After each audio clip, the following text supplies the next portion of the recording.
ਹਸਨ ਅਬਦਾਲ ਦੇ ਸਥਾਨ ਤੇ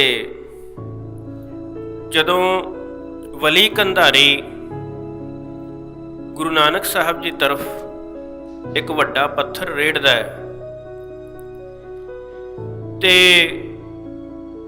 ਅੰਗਰੇਜ਼ ਦੀ ਹਕੂਮਤ ਉਸੇ ਸਥਾਨ ਤੇ ਗੁਰੂ ਕੇ ਸਿੱਖਾਂ ਵੱਲ ਉਹ ਲੋਹੇ ਦੀ ਵੱਡੀ ਰੇਲ ਰੇੜ ਦਿੰਦੀ ਹੈ। ਇਹਨਾਂ ਦੋਵਾਂ ਦੇ ਵਿੱਚ ਸਾਂਝ ਕੀ ਹੈ? ਇਹਨਾਂ ਦੋਵਾਂ ਦੇ ਵਿੱਚ ਪਹਿਲੀ ਸਾਂਝ ਜੋ ਹੈ ਉਹ ਹਉਮੈ ਦੀ ਸਾਂਝ ਹੈ। ਜਿਵੇਂ ਗੁਰੂ ਨਾਨਕ ਪਾਤਸ਼ਾਹ ਜੀ ਨੇ ਵਲੀ ਕੰਧਾਰੀ ਦੀ ਵਲੀ ਹਉਮੈ ਨੂੰ ਤੋੜਿਆ, ਉਹ ਸਿਲਸਿਲਾ ਚੱਲਦਾ ਹੋਇਆ ਅੱਜ ਤੱਕ ਸਾਰੀਆਂ ਸ਼ਹਾਦਤਾਂ ਦੇ ਵਿੱਚ ਉਸ ਨੂੰ ਅਸੀਂ ਲਗਾਤਾਰ ਇੱਕ ਰਸ ਵਰਤਦਾ ਦੇਖਦੇ ਹਾਂ।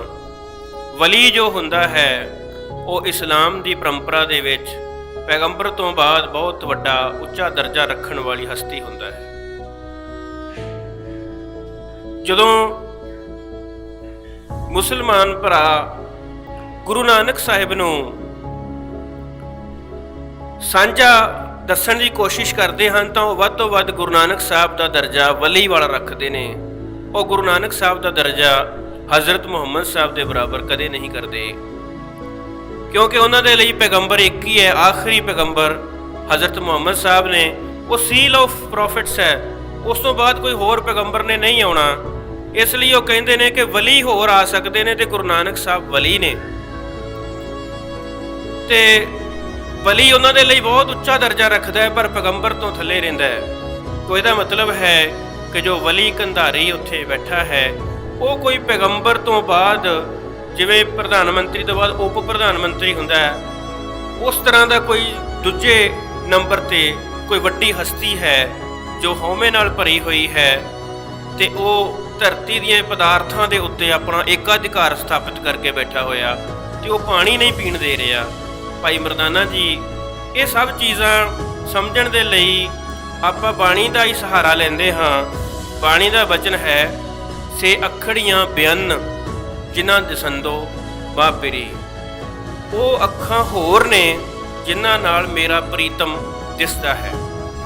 ਤੋ ਜਿਹੜਾ ਇਹ ਸਾਕਾ ਉੱਥੇ ਵਾਪਰਿਆ ਪਹਿਲਾਂ ਗੁਰੂ ਨਾਨਕ ਸਾਹਿਬ ਜੀ ਦੇ ਨਾਲ, ਔਰ ਫਿਰ ਭਾਈ ਕਰਮ ਸਿੰਘ ਤੇ ਭਾਈ ਪ੍ਰਤਾਪ ਸਿੰਘ ਜੀ ਦੀ ਦੇਹ ਦੇ ਉੱਤੇ ਜਿਹੜਾ ਸਾਕਾ ਵਾਪਰਿਆ, ਜਾਂ ਹੋਰ ਜਿਹੜੇ ਜ਼ਖਮੀ ਹੋਏ ਉਸ ਵੇਲੇ, ਜਿਹੜੀ ਇਹ ਸਾਰੀ ਗੱਲਬਾਤ ਹੈ, ਇਸ ਨੂੰ ਇਸ ਪੰਕਤੀ ਦੇ ਹਵਾਲੇ ਨਾਲ ਕਿਵੇਂ ਸਮਝਿਆ ਜਾਵੇ? ਉਹ ਬੇਨਤੀ ਇਸ ਤਰ੍ਹਾਂ ਹੈ ਕਿ ਸਧਾਰਨ ਜਿਹੜੀ ਸਾਡੀ ਬੁੱਧੀ ਹੈ ਉਹਦੇ ਹਿਸਾਬ ਨਾਲ ਪੱਥਰ ਇੱਕ ਸਖਤ ਚੀਜ਼ ਹੈ ਜਿਸ ਦੇ ਵਿੱਚ ਹੱਥ ਖੁੱਭ ਨਹੀਂ ਸਕਦਾ, ਪਰ ਗੁਰੂ ਦਾ ਹੱਥ ਉਸ ਦੇ ਉੱਤੇ ਲੱਗਾ ਹੋਇਆ ਹੈ, ਉਹ ਖੁੱਭਿਆ ਹੋਇਆ ਹੈ। ਉਹ ਕਿਉਂ ਹੈ? ਕਿਉਂਕਿ ਜਿਹੜੀ ਸਿਮਰਨ ਤੇ ਬੰਦਗੀ ਹੈ ਉਹਦੇ ਨਾਲ ਇੱਕ ਖਾਸ ਕਿਸਮ ਦੀ ਇੱਕ ਸ਼ਕਤੀ ਉਸ ਸਧਾਰਨ ਮਨੁੱਖ ਦੇ ਅੰਦਰ ਵੀ ਪੈਦਾ ਹੋ ਸਕਦੀ ਹੈ। ਗੁਰੂ ਨਾਨਕ ਸਾਹਿਬ ਤਾਂ ਆਪ ਅਕਾਲ ਪੁਰਖ ਦਾ ਰੂਪ ਹਨ, ਜਿਸ ਦੀ ਗਵਾਹੀ ਭਾਈ ਗੁਰਦਾਸ ਜੀ ਨੇ ਦਿੱਤੀ ਹੈ, ਇੱਕ ਬਾਬਾ ਅਕਾਲ ਰੂਪ, ਦੂਜਾ ਰਬਾਬੀ ਮਰਦਾਨਾ।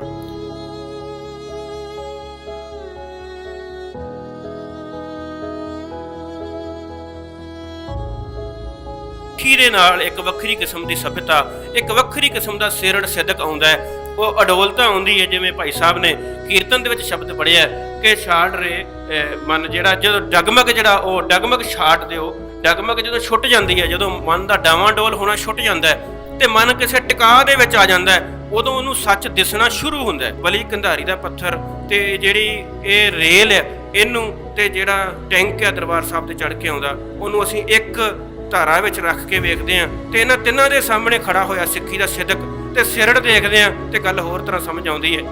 ਫਿਰ ਉਹ ਪੰਕਤੀ ਤੇ ਆਉਂਦੇ ਆ ਕਿ ਸੇ ਅੱਖੜੀਆਂ ਬਿਆਨ ਜਿਨ੍ਹਾਂ ਦੇ ਸੰਦੋ ਮਾਂ ਪਿਰੀ। ਇਹ ਸਧਾਰਨ ਅੱਖਾਂ ਦੇ ਨਾਲ ਇਹ ਦੁਨੀਆ ਉਵੇਂ ਦਿਸੇਗੀ ਜਿਵੇਂ ਦਿਖਾਈ ਜਾ ਰਹੀ ਹੈ, ਪਰ ਸਿੱਖ ਨੂੰ ਆਪਣੇ ਸਿਰੜ ਤੇ ਸਿਦਕ ਕਰਕੇ ਤੇ ਉਸ ਧਿਆਨੀ ਸੁਰਤ ਦਾ ਕਰਕੇ ਇਹਦੇ ਅੰਦਰ ਚੱਲ ਰਹੀ ਬੁਰਾਈ ਦਾ ਪਤਾ ਲੱਗ ਜਾਂਦਾ ਹੈ। ਆਮ ਅੱਖ ਨੂੰ ਉਹਦਾ ਨਹੀਂ ਪਤਾ ਲੱਗ ਸਕਦਾ, ਉਹ ਸਿਰਫ ਸਿੱਖ ਨੂੰ ਪਤਾ ਲੱਗ ਸਕਦਾ ਹੈ, ਕਿਉਂਕਿ ਸਿੱਖ ਦੀ ਸੁਰਤ ਦੇ ਉੱਤੇ ਬਖਸ਼ਿਸ਼ ਹੋ ਜਾਂਦੀ ਹੈ ਅਕਾਲ ਪੁਰਖ ਦੀ। ਸ਼ਬਦ ਦੇ ਨਾਲ ਉਹ ਸੁਰਤ ਜਿਹੜੀ ਹੈ ਉਹ ਬੁਲੰਦ ਹੋ ਜਾਂਦੀ ਹੈ, ਉਹਦੀ ਅਕਲ ਜਿਹੜੀ ਉਹ ਲਤੀਫ ਹੋ ਜਾਂਦੀ ਹੈ।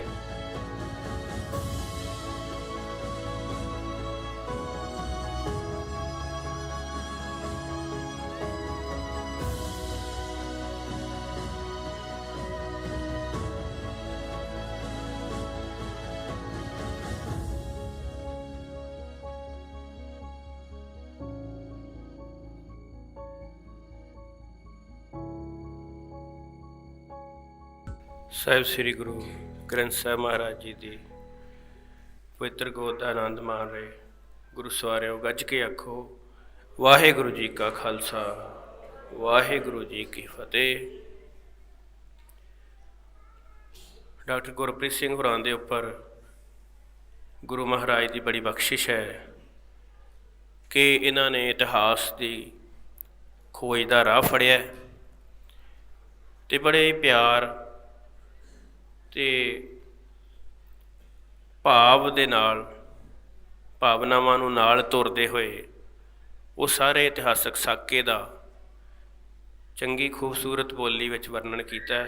ਮੇਰੀ ਅਕਾਲ ਪੁਰਖ ਵਾਹਿਗੁਰੂ ਸ੍ਰੀ ਗੁਰੂ ਗ੍ਰੰਥ ਸਾਹਿਬ ਮਹਾਰਾਜ ਜੀ ਦੇ ਚਰਨਾਂ ਵਿੱਚ ਬੇਨਤੀ ਹੈ, ਅਰਦਾਸ ਹੈ ਕਿ ਡਾਕਟਰ ਗੁਰਪ੍ਰੀਤ ਸਿੰਘ ਜੀ ਦੇ ਸਿਰ 'ਤੇ ਇਸੇ ਤਰ੍ਹਾਂ ਮਿਹਰ ਭਰਿਆ ਹੱਥ ਬਣਾਈ ਰੱਖਣ ਅਤੇ ਇਹਨਾਂ ਕੋਲੋਂ ਵੱਧ ਤੋਂ ਵੱਧ ਸੇਵਾਵਾਂ ਲੈਣ, ਤਾਂ ਕਿ ਜਿਹੜੀ ਇਹ ਇਤਿਹਾਸ ਦੇ ਪੱਖ ਤੋਂ ਘਾਟ ਹੈ ਉਹਨੂੰ ਪੂਰਾ ਕੀਤਾ ਜਾ ਸਕੇ। ਸਾਕਾ ਪੰਜਾ ਸਾਹਿਬ ਦੇ ਨਾਲ ਸੰਬੰਧਿਤ ਜਿੰਨੀ ਵੀ ਜਾਣਕਾਰੀ ਉਹਨਾਂ ਨੇ ਦਿੱਤੀ ਹੈ, ਉਸ ਤੋਂ ਬਾਅਦ ਹੋਰ ਬਹੁਤੀ ਗੱਲ ਉਸ ਬਾਰੇ ਕਰਨ ਵਾਲੀ ਕੋਈ ਰਹਿ ਨਹੀਂ ਗਈ। ਆਪਾਂ ਉਸ ਸਾਰੀ ਜਾਣਕਾਰੀ ਨੂੰ ਆਧਾਰ ਬਣਾ ਕੇ ਕੁਝ ਹੋਰ ਗੱਲਾਂ ਆਪ ਜੀ ਦੇ ਚਰਨਾਂ ਵਿੱਚ ਰੱਖਣ ਦੀ ਕੋਸ਼ਿਸ਼ ਕਰਾਂਗੇ ਕਿ ਹਸਨ ਅਬਦਾਲ ਦੇ ਅਸਥਾਨ 'ਤੇ ਜਦੋਂ ਵਲੀ ਕੰਧਾਰੀ ਗੁਰੂ ਨਾਨਕ ਸਾਹਿਬ ਦੀ ਤਰਫ ਇੱਕ ਵੱਡਾ ਪੱਥਰ ਰੇੜਦਾ ਹੈ ਅਤੇ ਅੰਗਰੇਜ਼ ਦੀ ਹਕੂਮਤ ਉਸੇ ਸਥਾਨ 'ਤੇ ਗੁਰੂ ਕੇ ਸਿੱਖਾਂ ਵੱਲ ਉਹ ਲੋਹੇ ਦੀ ਵੱਡੀ ਰੇਲ ਰੇੜ ਦਿੰਦੀ ਹੈ। ਇਹਨਾਂ ਦੋਵਾਂ ਦੇ ਵਿੱਚ ਸਾਂਝ ਕੀ ਹੈ? ਇਹਨਾਂ ਦੋਵਾਂ ਦੇ ਵਿੱਚ ਪਹਿਲੀ ਸਾਂਝ ਜੋ ਹੈ ਉਹ ਹਉਮੈ ਦੀ ਸਾਂਝ ਹੈ। ਜਿਵੇਂ ਗੁਰੂ ਨਾਨਕ ਪਾਤਸ਼ਾਹ ਜੀ ਨੇ ਵਲੀ ਕੰਧਾਰੀ ਦੀ ਵਲੀ ਹਉਮੈ ਨੂੰ ਤੋੜਿਆ, ਉਹ ਸਿਲਸਿਲਾ ਚੱਲਦਾ ਹੋਇਆ ਅੱਜ ਤੱਕ ਸਾਰੀਆਂ ਸ਼ਹਾਦਤਾਂ ਦੇ ਵਿੱਚ ਉਸ ਨੂੰ ਅਸੀਂ ਲਗਾਤਾਰ ਇੱਕ ਰਸ ਵਰਤਦਾ ਦੇਖਦੇ ਹਾਂ। ਵਲੀ ਜੋ ਹੁੰਦਾ ਹੈ ਉਹ ਇਸਲਾਮ ਦੀ ਪਰੰਪਰਾ ਦੇ ਵਿੱਚ ਪੈਗੰਬਰ ਤੋਂ ਬਾਅਦ ਬਹੁਤ ਵੱਡਾ ਉੱਚਾ ਦਰਜਾ ਰੱਖਣ ਵਾਲੀ ਹਸਤੀ ਹੁੰਦਾ ਹੈ। ਜਦੋਂ ਮੁਸਲਮਾਨ ਭਰਾ ਗੁਰੂ ਨਾਨਕ ਸਾਹਿਬ ਨੂੰ ਸਾਂਝਾ ਦੱਸਣ ਦੀ ਕੋਸ਼ਿਸ਼ ਕਰਦੇ ਹਨ ਤਾਂ ਉਹ ਵੱਧ ਤੋਂ ਵੱਧ ਗੁਰੂ ਨਾਨਕ ਸਾਹਿਬ ਦਾ ਦਰਜਾ ਵਲੀ ਵਾਲਾ ਰੱਖਦੇ ਨੇ। ਉਹ ਗੁਰੂ ਨਾਨਕ ਸਾਹਿਬ ਦਾ ਦਰਜਾ ਹਜ਼ਰਤ ਮੁਹੰਮਦ ਸਾਹਿਬ ਦੇ ਬਰਾਬਰ ਕਦੇ ਨਹੀਂ ਕਰਦੇ, ਕਿਉਂਕਿ ਉਹਨਾਂ ਦੇ ਲਈ ਪੈਗੰਬਰ ਇੱਕ ਹੀ ਹੈ, ਆਖਰੀ ਪੈਗੰਬਰ ਹਜ਼ਰਤ ਮੁਹੰਮਦ ਸਾਹਿਬ ਨੇ। ਉਹ ਸੀਲ ਆਫ ਪ੍ਰੋਫਿਟਸ ਹੈ, ਉਸ ਤੋਂ ਬਾਅਦ ਕੋਈ ਹੋਰ ਪੈਗੰਬਰ ਨੇ ਨਹੀਂ ਆਉਣਾ। ਇਸ ਲਈ ਉਹ ਕਹਿੰਦੇ ਨੇ ਕਿ ਵਲੀ ਹੋਰ ਆ ਸਕਦੇ ਨੇ ਅਤੇ ਗੁਰੂ ਨਾਨਕ ਸਾਹਿਬ ਵਲੀ ਨੇ, ਅਤੇ ਵਲੀ ਉਹਨਾਂ ਦੇ ਲਈ ਬਹੁਤ ਉੱਚਾ ਦਰਜਾ ਰੱਖਦਾ ਹੈ ਪਰ ਪੈਗੰਬਰ ਤੋਂ ਥੱਲੇ ਰਹਿੰਦਾ ਹੈ। ਤਾਂ ਇਹਦਾ ਮਤਲਬ ਹੈ ਕਿ ਜੋ ਵਲੀ ਕੰਧਾਰੀ ਉੱਥੇ ਬੈਠਾ ਹੈ ਉਹ ਕੋਈ ਪੈਗੰਬਰ ਤੋਂ ਬਾਅਦ, ਜਿਵੇਂ ਪ੍ਰਧਾਨ ਮੰਤਰੀ ਤੋਂ ਬਾਅਦ ਉਪ ਪ੍ਰਧਾਨ ਮੰਤਰੀ ਹੁੰਦਾ ਹੈ, ਉਸ ਤਰ੍ਹਾਂ ਦਾ ਕੋਈ ਦੂਜੇ ਨੰਬਰ 'ਤੇ ਕੋਈ ਵੱਡੀ ਹਸਤੀ ਹੈ ਜੋ ਹਉਮੈ ਨਾਲ ਭਰੀ ਹੋਈ ਹੈ ਅਤੇ ਉਹ ਧਰਤੀ ਦੀਆਂ ਪਦਾਰਥਾਂ ਦੇ ਉੱਤੇ ਆਪਣਾ ਏਕਾਧਿਕਾਰ ਸਥਾਪਿਤ ਕਰਕੇ ਬੈਠਾ ਹੋਇਆ ਅਤੇ ਉਹ ਪਾਣੀ ਨਹੀਂ ਪੀਣ ਦੇ ਰਿਹਾ।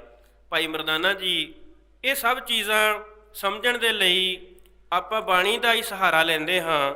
ਬਾਣੀ ਦਾ ਬਚਨ ਹੈ, ਸੇ ਅੱਖੜੀਆਂ ਬਿਅਨ ਜਿਨ੍ਹਾਂ ਦਿਸੰਦੋ ਬਾਪਰੀ। ਉਹ ਅੱਖਾਂ ਹੋਰ ਨੇ ਜਿਨ੍ਹਾਂ ਨਾਲ ਮੇਰਾ ਪ੍ਰੀਤਮ ਦਿਸਦਾ ਹੈ। ਤੋ ਜਿਹੜਾ ਇਹ ਸਾਕਾ ਉੱਥੇ ਵਾਪਰਿਆ ਪਹਿਲਾਂ ਗੁਰੂ ਨਾਨਕ ਸਾਹਿਬ ਜੀ ਦੇ ਨਾਲ, ਔਰ ਫਿਰ ਭਾਈ ਕਰਮ ਸਿੰਘ ਅਤੇ ਭਾਈ ਪ੍ਰਤਾਪ ਸਿੰਘ ਜੀ ਦੀ ਦੇਹ ਦੇ ਉੱਤੇ ਜਿਹੜਾ ਸਾਕਾ ਵਾਪਰਿਆ, ਜਾਂ ਹੋਰ ਜਿਹੜੇ ਜ਼ਖਮੀ ਹੋਏ ਉਸ ਵੇਲੇ, ਜਿਹੜੀ ਇਹ ਸਾਰੀ ਗੱਲਬਾਤ ਹੈ, ਇਸ ਨੂੰ ਇਸ ਪੰਕਤੀ ਦੇ ਹਵਾਲੇ ਨਾਲ ਕਿਵੇਂ ਸਮਝਿਆ ਜਾਵੇ? ਉਹ ਬੇਨਤੀ ਇਸ ਤਰ੍ਹਾਂ ਹੈ ਕਿ ਸਧਾਰਨ ਜਿਹੜੀ ਸਾਡੀ ਬੁੱਧੀ ਹੈ ਉਹਦੇ ਹਿਸਾਬ ਨਾਲ ਪੱਥਰ ਇੱਕ ਸਖਤ ਚੀਜ਼ ਹੈ ਜਿਸ ਦੇ ਵਿੱਚ ਹੱਥ ਖੁੱਭ ਨਹੀਂ ਸਕਦਾ, ਪਰ ਗੁਰੂ ਦਾ ਹੱਥ ਉਸ ਦੇ ਉੱਤੇ ਲੱਗਾ ਹੋਇਆ ਹੈ, ਉਹ ਖੁੱਭਿਆ ਹੋਇਆ ਹੈ। ਉਹ ਕਿਉਂ ਹੈ? ਕਿਉਂਕਿ ਜਿਹੜੀ ਸਿਮਰਨ ਅਤੇ ਬੰਦਗੀ ਹੈ ਉਹਦੇ ਨਾਲ ਇੱਕ ਖਾਸ ਕਿਸਮ ਦੀ ਇੱਕ ਸ਼ਕਤੀ ਉਹ ਸਧਾਰਨ ਮਨੁੱਖ ਦੇ ਅੰਦਰ ਵੀ ਪੈਦਾ ਹੋ ਸਕਦੀ ਹੈ। ਗੁਰੂ ਨਾਨਕ ਸਾਹਿਬ ਤਾਂ ਆਪ ਅਕਾਲ ਪੁਰਖ ਦਾ ਰੂਪ ਹਨ, ਜਿਸ ਦੀ ਗਵਾਹੀ ਭਾਈ ਗੁਰਦਾਸ ਜੀ ਨੇ ਦਿੱਤੀ ਹੈ, ਇੱਕ ਬਾਬਾ ਅਕਾਲ ਰੂਪ, ਦੂਜਾ ਰਬਾਬੀ ਮਰਦਾਨਾ। ਤਾਂ ਗੁਰੂ ਸਾਹਿਬ ਆਪ ਅਕਾਲ ਰੂਪ ਹਨ। ਉਹਨਾਂ ਦੇ ਸਾਹਮਣੇ ਜਿਹੜੀ ਇਹ ਸ੍ਰਿਸ਼ਟੀ ਹੈ, ਇਹਦੇ ਨਿਯਮ ਜਿਹੜੇ ਨੇ ਉਹ ਬਦਲ ਸਕਦੇ ਨੇ, ਤੇ ਗੁਰੂ ਨਾਨਕ ਸਾਹਿਬ ਦੇ ਸਾਹਮਣੇ ਆ ਕੇ ਉਹਦਾ ਸਖਤ ਪੱਥਰ ਹੈ ਉਹ ਨਰਮ ਹੋ ਜਾਂਦਾ ਹੈ, ਤੇ ਗੁਰੂ ਸਾਹਿਬ ਦੇ ਕਹਿਣ ਤੇ ਉਹ ਥੰਮ ਜਾਂਦਾ ਹੈ, ਉਹ ਰੁਕ ਜਾਂਦਾ ਹੈ। ਜਿਹੜੀ ਉਹਦੇ ਪਿੱਛੇ ਉਹਨੂੰ ਰੇੜਨ ਵਾਲੀ ਹਉਮੈ ਦੀ ਤਾਕਤ ਹੈ ਉਹ ਰੁਕ ਜਾਂਦੀ ਹੈ, ਤੇ ਗੁਰੂ ਦੀ ਸ਼ਕਤੀ ਦੇ ਸਾਹਮਣੇ ਉਹ ਛੋਟੀ ਸਾਬਤ ਹੋ ਜਾਂਦੀ ਹੈ। ਇੱਥੋਂ ਗੱਲ ਸ਼ੁਰੂ ਹੋਈ, ਤੇ ਫਿਰ ਉਹ ਗੱਲ ਇੱਥੇ ਆ ਗਈ ਜਦੋਂ ਇੱਕ ਵੱਡੀ ਮਾਡਰਨ ਐਜੂਕੇਸ਼ਨ ਦੀ ਹਉਮੈ ਦੇ ਨਾਲ ਰਿੜੀ ਹੋਈ ਉਹ ਰੇਲ ਗੱਡੀ ਸਿੱਖਾਂ ਵੱਲ ਛੂਕਦੀ ਆ ਰਹੀ ਹੈ, ਤੇ ਉੱਥੇ ਉਸੇ ਸਿਰੜ ਤੇ ਸਿਦਕ ਦੇ ਨਾਲ ਜਿਹਦੇ ਵਿੱਚ ਗੁਰੂ ਨਾਨਕ ਸਾਹਿਬ ਟਿਕ ਕੇ ਬੈਠੇ ਹੋਏ ਨੇ, ਪੱਥਰ ਦੇ ਸਾਹਮਣੇ ਉਹ ਹਿਲਦੇ ਨਹੀਂ, ਸਿਰਫ ਆਪਣਾ ਇੱਕ ਪੰਜਾ ਉਸ ਪੱਥਰ ਵੱਲ ਵਧਾਉਂਦੇ ਨੇ, ਤੇ ਉਹ ਪੰਜੇ ਦੇ ਨਾਲ ਉਹ ਪੱਥਰ ਰੁਕ ਜਾਂਦਾ ਹੈ। ਹੁਣ ਗੁਰੂ ਕੇ ਸਿੱਖ ਹਨ, ਉਹ ਗੁਰੂ ਦੀ ਅੰਸ਼ ਹਨ, ਗੁਰੂ ਦਾ ਰੂਪ ਹਨ, ਉਹ ਫਿਰ ਆਪਣੀ ਦੇਹ ਉਸ ਰੇਲ ਗੱਡੀ ਦੇ ਸਾਹਮਣੇ ਰੱਖਦੇ ਨੇ, ਤੇ ਉਹਦੇ ਨਾਲ ਟਕਰਾ ਕੇ ਫਿਰ ਉਹ ਰੇਲ ਰੁਕਦੀ ਹੈ। ਔਰ ਇਹ ਵੀ ਉਸ ਪੰਕਤੀ ਦੇ ਸਹਾਰੇ ਨਾਲ ਸਮਝਣ ਵਾਲੀ ਗੱਲ ਹੈ ਕਿ ਸੇ ਅੱਖੜੀਆਂ ਬਿਆਨ ਜਿਨ੍ਹਾਂ ਦੇ ਸੰਦੋ ਮਾਂ ਪਰੀ। ਇਹ ਗੱਲ ਇੰਨੀ ਨਹੀਂ ਕਿ ਇੱਕ ਰੇਲ ਆ ਰਹੀ ਹੈ, ਉਹਦੇ ਵਿੱਚ ਬੰਦੇ ਹਨ ਜੋ ਭੁੱਖੇ ਹਨ, ਤੇ ਕੁਝ ਹੋਰ ਬੰਦੇ ਹਨ ਜਿਹੜੇ ਉਹਨਾਂ ਨੂੰ ਪ੍ਰਸ਼ਾਦਾ ਛਕਾਉਣਾ ਚਾਹੁੰਦੇ ਹਨ। ਇਹ ਇੰਨੀ ਕੁ ਗੱਲ ਨਹੀਂ ਹੈ, ਗੱਲ ਬਹੁਤ ਵੱਡੀ ਹੈ ਕਿ ਉਹ ਰੇਲ ਜਿਹੜੀ ਹੈ ਉਹ ਕਿਸੇ ਚੀਜ਼ ਦਾ ਪ੍ਰਤੀਕ ਹੈ, ਉਹ ਰੇਲ ਇੱਕ ਨਵੀਂ ਸੱਭਿਅਤਾ ਦਾ ਪ੍ਰਤੀਕ ਹੈ, ਉਹ ਰੇਲ ਇੱਕ ਨਵੇਂ ਗਿਆਨ ਦਾ ਪ੍ਰਤੀਕ ਹੈ, ਜਿਹਨੂੰ ਉਹ ਅੰਗਰੇਜ਼ ਹਾਕਮ ਇੱਥੇ ਲਾਗੂ ਕਰਨਾ ਚਾਹੁੰਦੇ ਸਨ, ਔਰ ਲਾਗੂ ਕਰਨ ਵਿੱਚ ਉਹ ਕਾਮਯਾਬ ਵੀ ਹੋਏ। ਪਰ ਉਸ ਵੇਲੇ ਇੱਕ ਵੱਡਾ ਪ੍ਰਤੀਕ ਸਿੱਖਾਂ ਦੀ ਆਤਮਾ ਨੇ, ਸਿੱਖਾਂ ਦੀ ਸਪਿਰਿਟ ਨੇ ਉਹਦੇ ਸਾਹਮਣੇ ਖੜਾ ਵੀ ਕੀਤਾ ਕਿ ਜਿਹੜੀ ਮਾਸੂਮੀ ਹੈ ਇਸ ਧਰਤੀ ਦੀ, ਉਹਦੇ ਉੱਤੇ ਜਿਹੜਾ ਤੁਹਾਡਾ ਕਾਨੂੰਨ ਹੈ ਉਹ ਜ਼ੁਲਮ ਢਾਏਗਾ। ਤੁਸੀਂ ਆਪਣੀ ਸੱਭਿਅਤਾ ਨੂੰ ਇੱਥੇ ਜੇ ਲਾਗੂ ਕਰਨ ਦੀ ਕੋਸ਼ਿਸ਼ ਕਰੋਗੇ ਤਾਂ ਇੱਥੇ ਬਹੁਤ ਕੁਛ ਇਸ ਤਰ੍ਹਾਂ ਸ਼ਹਾਦਤ ਨੂੰ ਪ੍ਰਾਪਤ ਕਰੇਗਾ। ਇੱਥੋਂ ਦੀ ਮਾਸੂਮੀ ਤੇ ਇੱਥੋਂ ਦੀ ਜਿਹੜੀ ਸ਼ੁੱਧਤਾ ਆ, ਇੱਥੋਂ ਦੀਆਂ ਜਿਹੜੇ ਧਰਮ ਦੀਆਂ ਮਾਨਤਾਵਾਂ ਨੇ, ਤੁਹਾਡੀ ਇਸ ਸੱਭਿਅਤਾ ਦੇ ਥੱਲੇ ਦਰੜੀਆਂ ਜਾਣਗੀਆਂ। ਉਹਨਾਂ ਨੇ ਉਹ ਸਿੰਬਲ ਸਥਾਪਿਤ ਕੀਤਾ। ਸਾਡੀ ਨਾ ਅਹਿਲੀਅਤ ਹੈ ਕਿ ਅਸੀਂ ਦੁਨੀਆ ਨੂੰ ਦੱਸ ਨਹੀਂ ਸਕੇ ਕਿ ਉਸ ਸ਼ਹਾਦਤ ਦਾ ਅਸਲ ਮੰਤਵ ਕੀ ਸੀ। ਉਹ ਕੇਵਲ ਪ੍ਰਸ਼ਾਦਾ ਛਕਾਉਣ ਲਈ ਜਾਂ ਕੇਵਲ ਸ਼ਹਾਦਤ ਦੇ ਚਾਅ ਵਿੱਚ ਜੂਝ ਕੇ ਮਰਨ ਦੇ ਚਾਅ ਵਿੱਚ ਬੈਠੇ ਹੋਏ ਬੰਦੇ ਨਹੀਂ ਸਨ। ਉਹ ਦੱਸ ਰਹੇ ਸਨ ਕਿ ਇਸ ਜਿਹੜੀ ਦੇਹ ਹੈ ਇਹ ਇਸ ਧਰਤੀ 'ਚੋਂ ਉਪਜੀ ਹੈ, ਤੇ ਇਸ ਦੇਹ ਨੂੰ ਜਿਹੜਾ ਨਿਜ਼ਾਮ ਚਾਹੀਦਾ ਹੈ ਉਹ ਇਸ ਧਰਤੀ ਦੇ ਉੱਤੇ ਚੱਲਣ ਵਾਲੀਆਂ ਪਰੰਪਰਾਵਾਂ ਦੇ ਵਿੱਚੋਂ ਆਏਗਾ। ਉਹ ਮਾਡਰਨਿਟੀ 'ਚੋਂ ਨਹੀਂ ਆ ਸਕਦਾ। ਉਹ ਮਾਡਰਨਿਟੀ ਜਿਹਦੇ ਨਾਲ ਇਹ ਰੇਲ ਬਣੀ ਹੈ, ਉਹ ਮਾਡਰਨਿਟੀ ਜਿਹਦੀ ਅਲੰਬਰਦਾਰ ਇਹ ਅੰਗਰੇਜ਼ ਕੌਮ ਬਣੀ ਹੋਈ ਹੈ, ਕਿਉਂਕਿ ਉਹਨਾਂ ਦੇ ਆਉਣ ਤੋਂ ਪਹਿਲਾਂ ਜੋ ਸੱਭਿਅਤਾ ਇੱਥੇ ਮੌਜੂਦ ਸੀ, ਜੋ ਸਾਡਾ ਜਿਹਨੂੰ ਸਰਕਾਰ ਖਾਲਸਾ ਕਹਿੰਦੇ ਆ, ਜੋ ਸਾਡੀ ਸੱਭਿਅਤਾ ਹੈ, ਇਹ ਸੱਭਿਅਤਾ ਬਹੁਤ ਪੁਰਾਣੀ ਹੈ, ਤੇ ਉਸ ਵੇਲੇ ਇਹ ਸੱਭਿਅਤਾ ਪੂਰੇ ਜਲਾਓ 'ਤੇ ਸੀ। ਇਹ ਜੋ ਸਾਡਾ ਪੰਜਾਬ ਦਾ ਖਿੱਤਾ ਹੈ, ਹਿੰਦੁਸਤਾਨ ਦੇ ਉੱਤਰੀ ਭਾਰਤ ਦੇ ਇਸ ਖਿੱਤੇ ਦੀ ਜਿਹੜੀ ਧਾਂਕ ਹੈ ਉਹ ਦੁਨੀਆ ਦੇ ਕੋਨੇ-ਕੋਨੇ ਤੱਕ ਪਹੁੰਚੀ। ਨੈਪੋਲੀਅਨ ਬੋਨਾਪਾਰਟ ਦੀ ਫੌਜ ਵਿੱਚੋਂ ਬੜੇ ਜਰਨੈਲ ਉਹਨੂੰ ਛੱਡ ਕੇ ਮਹਾਰਾਜਾ ਰਣਜੀਤ ਸਿੰਘ ਦੇ ਪਾਸ ਭਰਤੀ ਹੋਏ, ਉਹਦੇ ਤਨਖਾਹਦਾਰ ਮੁਲਾਜ਼ਮ ਹੋਏ। ਉਸ ਵੇਲੇ ਜੋ ਅੰਗਰੇਜ਼ ਦਾ ਜਿਹੜਾ ਸਿਲਸਿਲਾ ਹੈ ਇਕੋਨਮੀ ਦਾ, ਜਿਹੜੀ ਉਹਦੀ ਇੰਗਲੈਂਡ ਦੀ ਜਿਹੜੀ ਸਾਲਾਨਾ ਆਮਦਨ ਹੈ, ਤੇ ਜਿਹੜੀ ਉਹਦੇ ਸਾਹਮਣੇ ਮਹਾਰਾਜਾ ਰਣਜੀਤ ਸਿੰਘ ਦੀ ਇਕੋਨਮੀ ਦੀ ਜਿਹੜੀ ਕੀਮਤ ਹੈ, ਜਾਂ ਕਹਿ ਲਓ ਕਿ ਸਾਡਾ 1 ਰੁਪਈਆ ਤੇ ਜਿਹੜਾ ਇੰਗਲੈਂਡ ਦਾ ਪਾਉਂਡ ਹੈ ਜਾਂ ਜਿਹੜਾ ਅਮਰੀਕਾ ਦਾ ਡਾਲਰ ਹੈ, ਤੇ ਉਹਦਾ ਮੁਕਾਬਲਾ ਕੀਤਾ ਹੈ। ਕੁਝ ਬੰਦਿਆਂ ਨੇ ਚਲੋ ਫਰਕ ਨੇ, ਪਰ ਇਹ ਦੱਸਿਆ ਜਾਂਦਾ ਕਿ ਸ਼ਾਇਦ 1 ਰੁਪਈਆ ਜਿਹੜਾ ਸੀਗਾ ਉਸ ਵੇਲੇ ਉਹਦੇ 14 ਡਾਲਰ ਆਉਂਦੇ ਸਨ, ਜਿਹੜੇ ਅੱਜ ਸਾਡਾ ਜਿਹੜਾ ਅਮਰੀਕਾ ਦਾ 1 ਡਾਲਰ ਹੈ ਉਹਦੇ ਸਾਡੇ ਮੇਰੇ ਖਿਆਲ ਇੱਥੇ ਸ਼ਾਇਦ 80-82 ਰੁਪਈਏ ਉਹ ਸ਼ਾਇਦ ਉਹਦੀ ਕੀਮਤ ਹੋ ਚੁੱਕੀ ਹੈ। ਤੋ ਇਸ ਤਰ੍ਹਾਂ ਇਹ ਜਿਹੜੀ ਸੱਭਿਅਤਾ ਆਈ ਹੈ, ਉਹਨੇ ਇੱਥੋਂ ਦੀ ਸੱਭਿਅਤਾ ਦੇ ਨਾਲ ਟਕਰਾਅ ਪੈਦਾ ਕੀਤਾ, ਤੇ ਇੱਥੋਂ ਦੀ ਸਾਰੀ ਜਿਹੜੀ ਪੁਰਾਣੀ ਤੁਰੀ ਆਉਂਦੀ ਪਰੰਪਰਾ ਸੀਗੀ ਉਹਨੂੰ ਦਰੜਿਆ ਆ ਆਪਣੇ ਉਸ ਜਿਵੇਂ ਰੇਲ ਦੇ ਪਹੀਆਂ ਥੱਲੇ ਉਹਨਾਂ ਨੇ ਦਰੜਨ ਦੀ ਕੋਸ਼ਿਸ਼ ਕੀਤੀ। ਤੋ ਇਸ ਗੱਲ ਦੇ ਵਿੱਚੋਂ ਸਮਝ ਲੱਗਣੀ ਚਾਹੀਦੀ ਹੈ ਸਾਨੂੰ ਇਹ ਕਿ ਇਹ ਜੋ ਵਰਤਾਰਾ ਵਾਪਰਿਆ ਇਹ ਇੰਨਾ ਕੁ ਨਹੀਂ ਹੈ ਜਿੰਨਾ ਕੁ ਦਿਸਦਾ ਆ। ਇਹਦੀ ਤਹਿ ਦੇ ਵਿੱਚ ਕੋਈ ਵੱਡਾ ਡਾਇਲਾਗ ਚੱਲ ਰਿਹਾ, ਉਸ ਡਾਇਲਾਗ ਦੇ ਉੱਤੇ ਆਪਾਂ ਨੂੰ ਆਉਣਾ ਪਵੇਗਾ, ਉਹ ਅੱਜ ਵੀ ਆਉਣਾ ਪਵੇਗਾ। ਉਸੇ ਹਉਮੈ ਦੇ ਵਿੱਚ ਫਿਰ 1984 ਦੇ ਵਿੱਚ ਜਿਹੜਾ ਉਹ ਦਰਬਾਰ ਸਾਹਿਬ ਵੱਲ ਨੂੰ ਟੈਂਕ ਰਿੜਦਾ ਆਉਂਦਾ, ਉਹ ਵੀ ਉਸੇ ਹਉਮੈ ਦੇ ਵਿੱਚ ਆਉਂਦਾ, ਤੇ ਉਹਦੇ ਸਾਹਮਣੇ ਵੀ ਉਸੇ ਸਿਰੜ ਤੇ ਉਸੇ ਸਿਦਕ ਦੇ ਨਾਲ ਸਿੱਖ ਆਪਣੀ ਹਿੱਕ ਡਾਉਂਦੇ ਨੇ। ਉਸੇ ਸਿਦਕ ਦੇ ਨਾਲ ਕੋਈ ਸਿੰਘ ਆਪਣੀ ਬੱਚੀ ਦੇ ਲੱਕ ਦੇ ਨਾਲ ਬੰਬ ਬੰਨ੍ਹ ਕੇ ਉਸ ਟੈਂਕ ਦੇ ਅੱਗੇ ਸੁੱਟ ਦਿੰਦਾ। ਤੇ ਇਹ ਜਿਹੜੀਆਂ ਸਾਰੀਆਂ ਚੀਜ਼ਾਂ ਸਾਖੀਆਂ ਵਾਪਰਦੀਆਂ ਨੇ, ਬਾਰ-ਬਾਰ ਵਾਪਰਦੀਆਂ ਰਹਿਣਗੀਆਂ ਜਦ ਤੱਕ ਹਕੂਮਤਾਂ ਆਪਣੇ ਅੰਦਰ ਚੱਲ ਰਹੀ ਉਸ ਹਉਮੈ ਨੂੰ ਉਸ ਇਹਦੇ ਨਾਲ ਟਕਰਾਉਂਦੀਆਂ ਰਹਿਣਗੀਆਂ। ਤੋ ਇਹ ਜਿਹੜੀ ਸਾਰੀ ਖੇਡ ਚੱਲ ਰਹੀ ਹੈ ਉਹ ਚੱਲ ਰਹੀ ਹੈ ਕਿ ਸਿੱਖੀ ਦੇ ਨਾਲ ਇੱਕ ਵੱਖਰੀ ਕਿਸਮ ਦੀ ਸੱਭਿਅਤਾ, ਇੱਕ ਵੱਖਰੀ ਕਿਸਮ ਦਾ ਸਿਰੜ ਸਿਦਕ ਆਉਂਦਾ ਹੈ, ਉਹ ਅਡੋਲਤਾ ਆਉਂਦੀ ਹੈ। ਜਿਵੇਂ ਭਾਈ ਸਾਹਿਬ ਨੇ ਕੀਰਤਨ ਦੇ ਵਿੱਚ ਸ਼ਬਦ ਪੜ੍ਹਿਆ ਕਿ ਛਾੜ ਰੇ ਮਨ ਜਿਹੜਾ, ਜਦੋਂ ਡਗਮਗ ਜਿਹੜਾ ਉਹ ਡਗਮਗ ਛਾੜ ਦਿਓ। ਡਗਮਗ ਜਦੋਂ ਛੁੱਟ ਜਾਂਦੀ ਹੈ, ਜਦੋਂ ਮਨ ਦਾ ਡਾਵਾਂਡੋਲ ਹੋਣਾ ਛੁੱਟ ਜਾਂਦਾ ਹੈ ਤੇ ਮਨ ਕਿਸੇ ਟਿਕਾਅ ਦੇ ਵਿੱਚ ਆ ਜਾਂਦਾ ਹੈ, ਉਦੋਂ ਉਹਨੂੰ ਸੱਚ ਦਿਸਣਾ ਸ਼ੁਰੂ ਹੁੰਦਾ ਹੈ। ਜਦ ਤੱਕ ਮਨ ਟਿਕਾਅ ਵਿੱਚ ਨਹੀਂ ਹੈ, ਇਹਨੂੰ ਬੋਧੀ ਧਰਮ ਦੇ ਵਿੱਚ ਧਿਆਨ ਕਿਹਾ ਜਾਂਦਾ। ਇੱਥੇ ਬਾਣੀ ਵਿੱਚ ਵੀ ਇਹ ਸ਼ਬਦ ਵਰਤਿਆ ਗਿਆ, ਗਿਆਨ ਧਿਆਨ। ਤਾਂ ਭਾਵੇਂ ਕਿ ਇਹ ਗਿਆਨ ਧਿਆਨ ਸਾਡੇ ਲਈ ਪਹਿਲੀ ਪੌੜੀ ਹੈ, ਪਰ ਇਹਦੀ ਮਹੱਤਤਾ ਆ, ਤਾਂ ਅਸੀਂ ਇਹਦੀ ਮਹੱਤਤਾ ਤੋਂ ਲਾਂਭੇ ਨਹੀਂ ਹੋਣਾ। ਪਹਿਲਾਂ ਗਿਆਨ ਦੀ ਵੀ ਇੱਕ ਕਹਿ ਲਓ ਕਿ ਸੇਵਾਦਾਰ ਵਾਲੀ ਭੂਮਿਕਾ ਹੈ, ਤੇ ਧਿਆਨ ਦੀ ਵੀ। ਤੇ ਜਿਹੜਾ ਧਿਆਨ ਹੈ ਉਹ ਕਹਿ ਲਓ ਕਿ ਸਾਡਾ ਇੱਕ ਬਰਤਨ ਹੈ ਜਿਹਦੇ ਵਿੱਚ ਗਿਆਨ ਨੇ ਟਿਕਣਾ। ਤਾਂ ਉਹ ਜਦੋਂ ਗਿਆਨ ਤੇ ਧਿਆਨ ਦੋਵੇਂ ਇਕੱਤਰ ਹੋ ਜਾਂਦੇ ਨੇ ਤੇ ਗੁਰੂ ਦੀ ਬਖਸ਼ਿਸ਼ ਹੁੰਦੀ ਹੈ। ਜਿਹੜੀ ਹੁਣ ਸਧਾਰਨ ਸਾਡੀ ਸਕੂਲ ਐਜੂਕੇਸ਼ਨ ਹੈ, ਕਾਲਜ ਦੀ ਐਜੂਕੇਸ਼ਨ ਹੈ, ਜਿਹੜੀ ਅਸੀਂ ਆਪਣੇ ਬੱਚਿਆਂ ਨੂੰ ਬਹੁਤ ਮਹਿੰਗੀ ਫੀਸ ਧਾਰ ਕੇ ਪੜ੍ਹਾਉਣ ਦੀ ਕੋਸ਼ਿਸ਼ ਕਰ ਰਹੇ ਹਾਂ, ਉਹਦੇ ਵਿੱਚੋਂ ਇਹ ਚੀਜ਼ ਮੰਨਫੀ ਹੈ। ਉਹਦੇ ਵਿੱਚ ਬੱਚੇ ਨੂੰ ਇਕਾਗਰਤਾ ਦੇ ਲਈ ਆਸਰੇ ਦੇ ਤੌਰ 'ਤੇ ਉਹ ਮੈਡੀਟੇਸ਼ਨ ਦੀਆਂ ਟੈਕਨੀਕ ਸਿਖਾ ਸਕਦੇ ਆ, ਪਰ ਉਹ ਧਰਮ ਦਾ ਰਾਹ ਨਹੀਂ ਉਹਨਾਂ ਨੂੰ ਸਿਖਾ ਸਕਦੇ, ਜਿਹੜਾ ਕਿ ਸਾਡੀਆਂ ਪਰੰਪਰਾਵਾਂ ਦੇ ਵਿੱਚੋਂ ਉਹਨੂੰ ਮਿਲਣਾ ਸੀ। ਹੁਣ ਅੰਗਰੇਜ਼ਾਂ ਨੇ ਆ ਕੇ ਸਾਡੇ ਨਾਲ ਧੱਕਾ ਕੀ ਕੀਤਾ ਕਿ ਇੱਥੇ ਸਿੱਖਿਆ ਦਾ ਪ੍ਰਬੰਧ ਵੀ ਸੀ, ਇੱਥੇ ਸਿਹਤ ਦਾ ਪ੍ਰਬੰਧ ਵੀ ਸੀ। ਜਿਹੜੇ ਸਾਡੇ ਵੈਦ ਸਨ ਉਹ ਬਹੁਤ ਉੱਚ ਕੋਟੀ ਦੇ ਵੈਦ ਸਨ।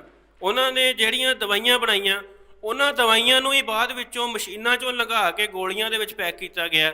ਇਹ ਸਿਰਫ ਮਸ਼ੀਨੀਕਰਨ ਹੈ। ਜਿਵੇਂ ਆਪਾਂ ਕਹਿ ਲਈਏ ਕਿ ਜੇ ਸਧਾਰਨ ਪਾਣੀ ਹੈ ਆਪਣੇ ਘਰਾਂ ਦੇ ਵਿੱਚ, ਤਾਂ ਜਦੋਂ ਉਹ ਕਿਸੇ ਮਸ਼ੀਨ 'ਚੋਂ ਲੰਘ ਜਾਂਦਾ ਤੇ ਉਹ ਪਾਣੀ ਜਿਹੜਾ ਹੈ ਉਹ 20 ਰੁਪਏ ਲੀਟਰ ਹੋ ਜਾਂਦਾ। ਜਿਵੇਂ ਦੁੱਧ ਹੈ, ਉਹ ਸਾਡੇ ਕੋਲ ਜਦੋਂ ਦੁੱਧ ਅਸੀਂ ਵੇਚਦੇ ਹਾਂ ਕਿਸੇ ਨੂੰ ਤੇ ਉਹ 60-70 ਰੁਪਏ ਜਾਂਦਾ, ਤੇ ਜਦੋਂ ਉਹ ਪ੍ਰੋਸੈਸ ਹੋ ਕੇ ਮਸ਼ੀਨ 'ਚੋਂ ਨਿਕਲਦਾ ਤੇ ਫਿਰ ਉਹ 200-300-400 ਰੁਪਏ ਤੱਕ ਵੀ ਚਲਾ ਜਾਂਦਾ। ਇਸੇ ਤਰ੍ਹਾਂ ਬਿਸਕੁਟ ਹੈ, ਜਿਵੇਂ ਸਾਡੀ ਜਿਹੜੀ ਕਣਕ ਹੈ ਉਹ ਸਾਡੇ ਕੋਲੋਂ ਜਿਹੜੀ ਵੱਧ ਤੋਂ ਵੱਧ 20 ਰੁਪਏ ਜਾਂਦੀ ਹੈ, ਤੇ ਜਦੋਂ ਉਹਦੇ ਬਿਸਕੁਟ ਬਣ ਜਾਂਦੇ ਆ ਤਾਂ ਉਹ ਬਹੁਤ ਮਹਿੰਗੇ ਚਲੇ ਜਾਂਦੇ। ਉਹ ਸਾਰੇ ਜਿਹੜੀ ਸੱਭਿਅਤਾ ਹੈ ਉਹ ਸੱਭਿਅਤਾ ਮਸ਼ੀਨ ਨਾਲ ਜੁੜੀ ਹੋਈ ਹੈ। ਤੇ ਅੰਗਰੇਜ਼ ਇਹ ਵਾਲੀ ਸੱਭਿਅਤਾ ਲੈ ਕੇ ਇੱਥੇ ਆਏ ਸਨ, ਤੇ ਉਹਨਾਂ ਨੇ ਆ ਕੇ ਜਿਹੜਾ ਸਹਿਜ, ਜਿਹੜਾ ਸਿਰੜ ਸਿਦਕ ਇੱਥੋਂ ਦੀ ਧਰਤੀ ਵਿੱਚ ਸੀਗਾ।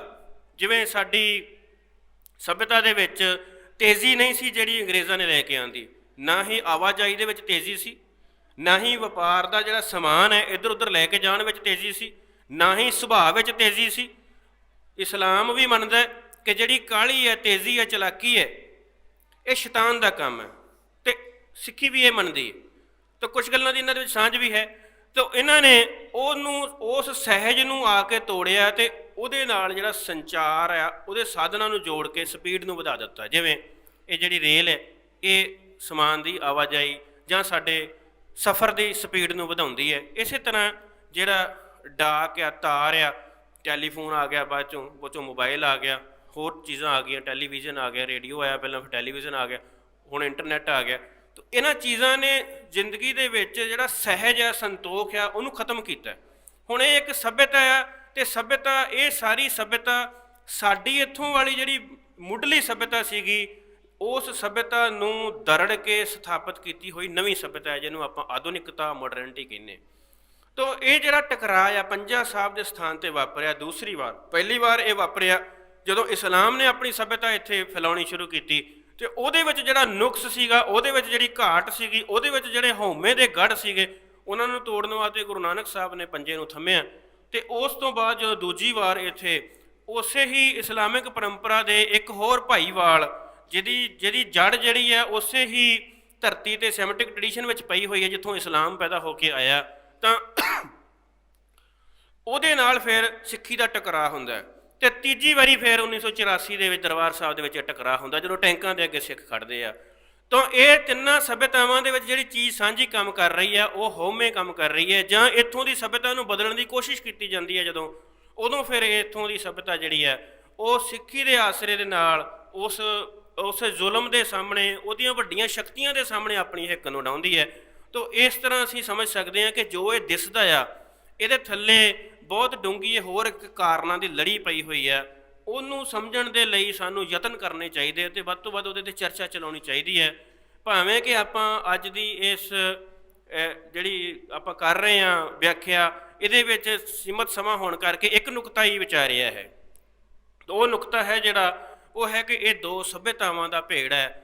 ਉਹਦੇ ਵਿੱਚ ਜਿਹੜੀ ਇੱਥੋਂ ਦੀ ਸੱਭਿਅਤਾ ਨੇ ਪਹਿਲਾਂ ਉਚਾਈ ਪੈਦਾ ਕੀਤੀ ਹੈ, ਉਹਨੂੰ ਜਾਣਨਾ ਪਵੇਗਾ, ਤੇ ਫਿਰ ਜਿਹੜੀ ਦੂਸਰੀ ਸੱਭਿਅਤਾ ਦੇ ਵਿੱਚ ਉਚਾਈ ਪਈ ਹੋਈ ਹੈ, ਉਹਦੇ ਨਾਲ ਸਾਡਾ ਕੀ ਸੰਬੰਧ ਬਣਨਾ ਚਾਹੀਦਾ ਆ। ਅਸੀਂ ਉਸ ਉਚਾਈ ਨੂੰ ਆਪਣੇ ਇਸ ਉਚਾਈ ਦੇ ਸਾਹਮਣੇ ਕੀ ਥਾਂ ਦੇਣਾ ਆ, ਇਹਦੇ 'ਤੇ ਗੱਲ ਹੋ ਸਕਦੀ ਸੀ।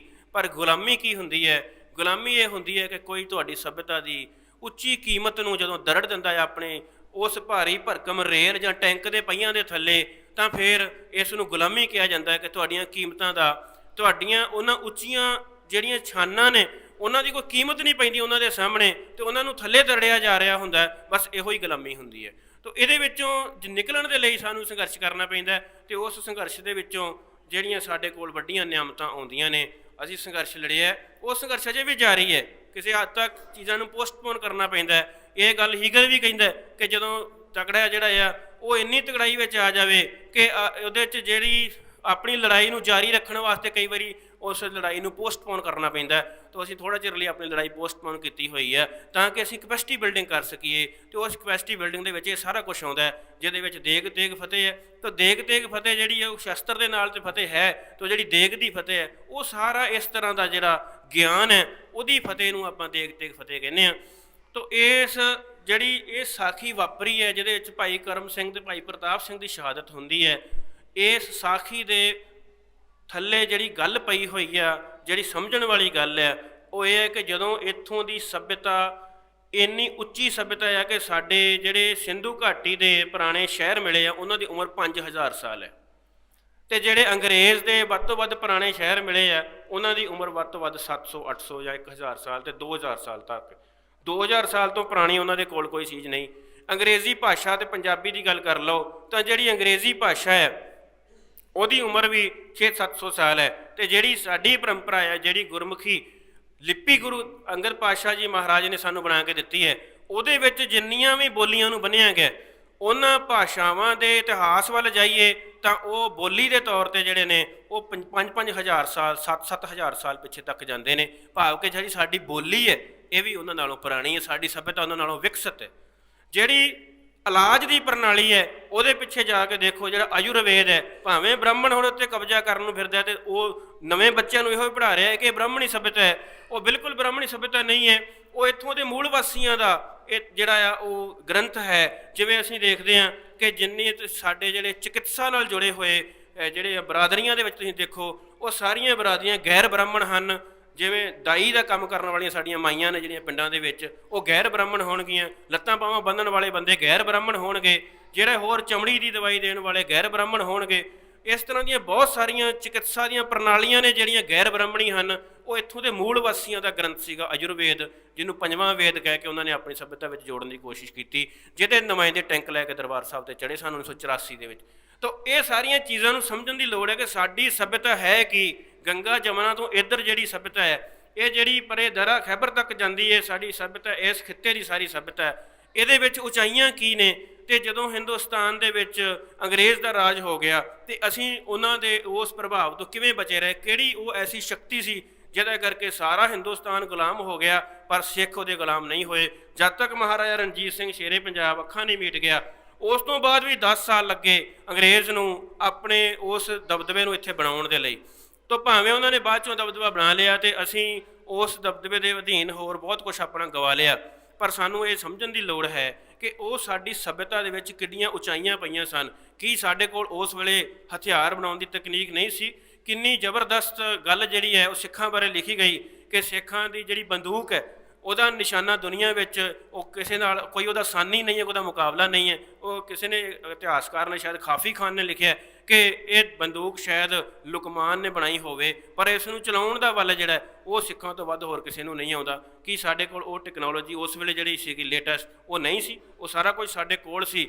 ਕਿੰਨੀ ਸਾਡੇ ਬੰਦੇ ਜਿਹੜੇ ਸਨ ਉਹ ਦੂਰ ਨਿਸ਼ਾਨਾ ਲਾ ਲੈਂਦੇ ਸਨ। ਮਹਾਰਾਜ ਨੇ ਕਿੰਨੀ ਤਰ੍ਹਾਂ ਦੀ ਸ਼ਸਤਰ ਵਿੱਦਿਆ ਸਾਨੂੰ ਦਿੱਤੀ। ਔਰ ਉਸ ਤੋਂ ਇਲਾਵਾ ਜਿਹੜੀਆਂ ਸਾਡੀਆਂ ਉੱਚੀਆਂ ਕੀਮਤਾਂ ਨੇ, ਕੀ ਇੱਥੇ ਨਿਜ਼ਾਮ ਨਹੀਂ ਸੀ? ਕੀ ਇੱਥੇ ਪੰਚਾਇਤ ਨਹੀਂ ਸੀ? ਕੀ ਇੱਥੇ ਲੋਕਾਂ ਦੇ ਝਗੜੇ ਨਵੇੜੇ ਨਹੀਂ ਸਨ ਜਾਂਦੇ? ਜਿਹੜਾ ਵਾਜਬੁਲ ਅਰਜ਼ ਹੈ, ਜਿਹਦੇ ਆਧਾਰ 'ਤੇ ਜਿਹੜੀ ਮਹਾਰਾਜਾ ਰਣਜੀਤ ਸਿੰਘ ਦੇ ਰਾਜ ਵਿੱਚ ਛੋਟੇ ਲੈਵਲ ਤੱਕ ਨਿਆਂ ਦੀ ਵੰਡ ਕੀਤੀ ਗਈ ਸੀਗੀ ਕਿ ਪਿੰਡ ਦੀ ਜਿਹੜੀ ਪੰਚਾਇਤ ਆ ਉਹ ਇੱਕ ਮੁਕੰਮਲ ਇਕਾਈ ਦੇ ਰੂਪ ਵਿੱਚ ਕੰਮ ਕਰਦੀ ਸੀ ਅਤੇ ਉਹਦੇ ਕੀਤੇ ਹੋਏ ਫੈਸਲੇ ਨੂੰ ਉੱਪਰ ਤੱਕ ਕੋਈ ਤੋੜ ਨਹੀਂ ਸੀ ਸਕਦਾ। ਜਿਹੜੇ ਇਲਾਕੇ ਵਿੱਚ ਮੁਸਲਮਾਨਾਂ ਦੀ ਆਬਾਦੀ ਸੀ ਉਹਨਾਂ ਦੇ ਜਿਹੜੇ ਝਗੜੇ ਸਨ ਉਹ ਮੁਸਲਮਾਨੀ ਕਾਨੂੰਨ ਦੇ ਮੁਤਾਬਕ ਨਿਬੇੜੇ ਜਾਂਦੇ ਸਨ, ਅਤੇ ਜਿਹੜੇ ਇਲਾਕੇ 'ਚ ਹਿੰਦੂਆਂ ਦੀ ਆਬਾਦੀ ਸੀ ਉਹਨਾਂ ਦੇ ਝਗੜੇ ਹਿੰਦੂਆਂ ਦੇ ਕਾਨੂੰਨ ਦੇ ਮੁਤਾਬਕ ਨਿਬੇੜੇ ਜਾਂਦੇ ਸਨ। ਜਿੱਥੇ ਸਿੱਖਾਂ ਦੀ ਆਬਾਦੀ ਸੀ ਉੱਥੇ ਪੈਦਾ ਹੋਣ ਵਾਲੇ ਝਗੜੇ ਜਿਹੜੇ ਆ ਉਹ ਸਿੱਖਾਂ ਦੇ ਜਿਹੜੇ ਨਿਯਮ ਨੇ ਕਾਨੂੰਨ ਨੇ ਉਹਦੇ ਮੁਤਾਬਕ ਨਿਬੇੜੇ ਜਾਂਦੇ ਸਨ।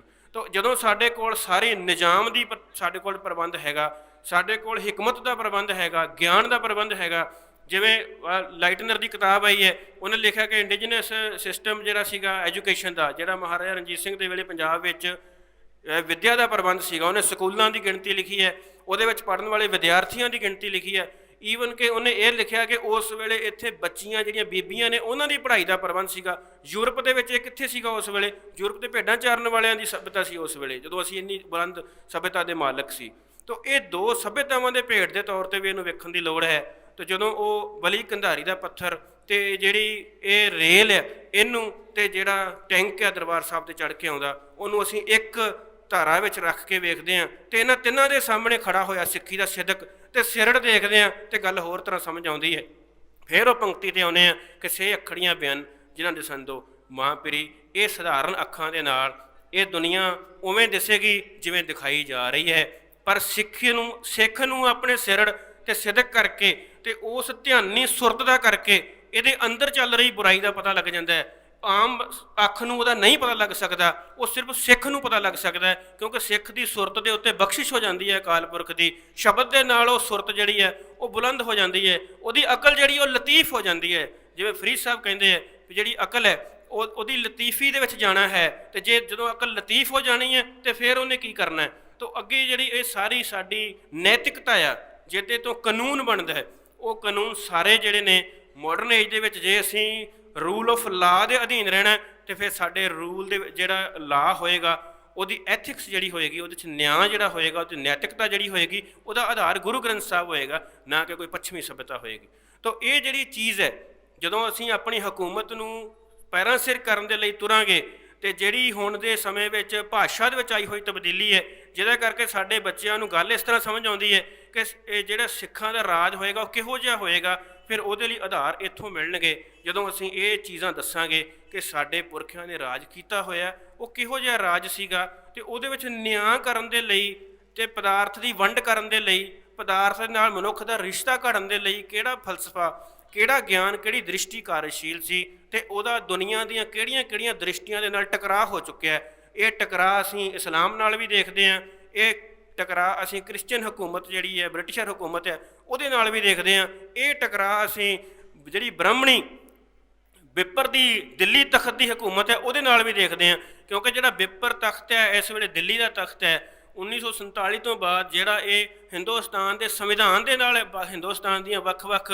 ਜਿਹੜੀਆਂ ਕੌਮਾਂ ਨੇ ਉਹਨਾਂ ਦੇ ਉੱਤੇ ਰਾਜ ਕਰ ਰਿਹਾ, ਜਿਨ੍ਹਾਂ ਦੇ ਵਿੱਚ ਦੱਖਣ ਦੇ ਲੋਕ ਜਿਹੜੇ ਨੇ ਉਹ ਹਿੰਦੁਸਤਾਨ ਦੀਆਂ ਉਹਨਾਂ ਨੀਤੀਆਂ ਨੂੰ ਮੰਨਣ ਨੂੰ ਅਜੇ ਤੱਕ ਵੀ ਤਿਆਰ ਨਹੀਂ ਆ। ਨਾਗੇ ਲੜ ਰਹੇ ਨੇ, ਉੱਧਰੋਂ ਤਮਿਲ ਜਿਹੜੇ ਨੇ ਉਹਨਾਂ ਨੇ ਆਪਣੇ ਕਈ ਜਿਹੜੀਆਂ ਚੀਜ਼ਾਂ ਨੇ ਉਹ ਐਸਟੈਬਲਿਸ਼ ਕੀਤੀਆਂ ਨੇ ਕਿ ਉਹ ਆਪਣੇ ਮਿਊਜ਼ਿਕ ਦੇ ਵਿੱਚ ਉਹ ਵੱਖਰਾ ਮੰਨਦੇ ਨੇ। ਦੋ ਪੱਧਤੀਆਂ ਮਿਊਜ਼ਿਕ ਦੀਆਂ ਚੱਲਦੀਆਂ ਨੇ, ਜਿਹੜੇ ਵਿਦਿਆਰਥੀ ਇਸ ਬਾਰੇ ਜਾਣਦੇ ਉਹਨਾਂ ਨੂੰ ਪਤਾ ਹੈ। ਇੱਕ ਹੈਗੀ ਹਿੰਦੁਸਤਾਨੀ ਪੱਧਤੀ ਤੇ ਇੱਕ ਹੈਗੀ ਹੈ ਜਿਹੜੀ ਦੱਖਣੀ ਜਿਹੜੀ ਦਰਾਵੀੜੀਅਨ ਪੱਧਤੀ ਹੈ ਕਰਨਾਟਕੀ, ਉਹ ਜਿਹੜਾ ਆਪਣਾ ਵੱਖਰਾ ਮਿਊਜ਼ਿਕ ਉਹ ਰੱਖਦੇ ਨੇ। ਉਹ ਕਹਿੰਦੇ ਨੇ ਇਸ ਤੋਂ ਅੱਗੇ ਹਿੰਦੁਸਤਾਨ ਹੈ ਤੇ ਇਸ ਤੋਂ ਇੱਧਰ ਜਿਹੜਾ ਦੱਖਣ ਦਾ ਏਰੀਆ ਹੈ ਉਹ ਸਾਡਾ ਆ ਦਰਾਵੜ ਲੈਂਡ ਹੈ, ਜਿਹੜੀ ਦਰਾਵੜਾਂ ਦੀ ਧਰਤੀ ਹੈ। ਉਹਨਾਂ ਨੇ ਆਪਣੀ ਬੋਲੀ ਦੇ ਉੱਤੇ ਪੋਲੀਟੀਕਲ ਪਾਰਟੀਆਂ ਵੀ ਬਣਾਈਆਂ ਨੇ, ਉਹਨਾਂ ਦਾ ਆਈਡੀਆ ਵੀ ਚੱਲ ਰਿਹਾ। ਤਾਂ ਇਹ ਜਿਹੜਾ ਦਿੱਲੀ ਤਖਤ ਹੈ ਇਹਨੇ ਜਿਹੜਾ ਆਪਣਾ ਆਧਾਰ ਬਣਾਇਆ ਹੈ ਜਿਸ ਸੰਵਿਧਾਨ ਨੂੰ, ਉਹਦੇ ਬਾਰੇ ਇਹ ਕਿਹਾ ਜਾਂਦਾ ਹੈ ਕਿ ਇਹਦੇ ਵਿੱਚ ਕੁਛ ਵੀ ਜਿਹੜਾ ਇੰਡੀਅਨ ਨਹੀਂ ਹੈਗਾ। ਇੱਕ ਚੱਲਦੀ ਹੁੰਦੀ ਹੈ ਫਰੇਜ਼ ਜਿਹੜੇ ਕਲਾਸਾਂ ਦੇ ਵਿੱਚ ਟੀਚਰ ਕਈ ਵਾਰੀ ਬੋਲਦੇ ਨੇ, there is nothing Indian in Indian constitution. ਇਹਦਾ ਪ੍ਰੈਂਬਲ ਕਿਤੇ ਹੋਰ ਚੁੱਕਿਆ ਗਿਆ। ਇਹਦੀਆਂ ਵੱਖ-ਵੱਖ ਜਿਹੜੀਆਂ ਕਾਨੂੰਨੀ ਧਾਰਾਵਾਂ ਨੇ ਉਹ ਕੁਛ ਆਇਰਲੈਂਡ ਤੋਂ ਲੈ ਲਈਆਂ, ਕੁਛ ਅਮਰੀਕਾ ਤੋਂ ਲੈ ਲਈਆਂ, ਕੁਝ ਹੋਰ ਇੰਗਲੈਂਡ ਤੋਂ ਲੈ ਲਈਆਂ, ਕਿਤੇ ਵੱਖ-ਵੱਖ ਥਾਵਾਂ ਤੋਂ ਲੈ ਕੇ ਇੱਕ ਮਿਲਗੋਭਾ ਇੱਕ ਕਿਤਾਬ ਤਿਆਰ ਕੀਤੀ ਗਈ ਤੇ ਉਹਦੇ ਨਾਲ ਬਿੱਪਰ ਜਿਹੜਾ ਉਹ ਸਾਰੀਆਂ ਸ਼ਕਤੀਆਂ ਨੂੰ ਹਿੰਦੁਸਤਾਨ ਵਿੱਚ ਰਹਿਣ ਵਾਲੀਆਂ ਵੰਨ ਸਵੰਨਤਾ ਦੀਆਂ ਸਾਰੀਆਂ ਜਿਹੜੀਆਂ ਕੌਮੀਅਤਾਂ ਨੇ ਉਹਨਾਂ ਦੇ ਉੱਤੇ ਉਹ ਰਾਜ ਕਰ ਰਿਹਾ। ਤਾਂ ਉਹਦੇ ਵਿੱਚ ਜਿਹੜੀ ਸ਼ਕਤੀ ਕੰਮ ਕਰ ਰਹੀ ਹੈ, ਬੇਸਿਕ ਜਿਹੜੀ ਐਨਰਜੀ ਉਹਨਾਂ ਨੂੰ ਮਿਲ ਰਹੀ ਹੈ, ਉਹ ਉਸੇ ਵਿਗਿਆਨਕ ਅਤੇ ਉਸੇ ਹੀ ਤਾਰਕਿਕ ਸੱਭਿਅਤਾ 'ਚੋਂ ਮਿਲ ਰਹੀ ਹੈ ਜਿਹੜੀ ਤਾਰਕਿਕ ਸੱਭਿਅਤਾ ਦੇ ਨਾਲ ਸਿੱਖਾਂ ਦਾ ਭੇੜ ਜਿਹੜਾ ਉਹ ਹੋ ਚੁੱਕਾ ਹੈ ਪਹਿਲਾਂ।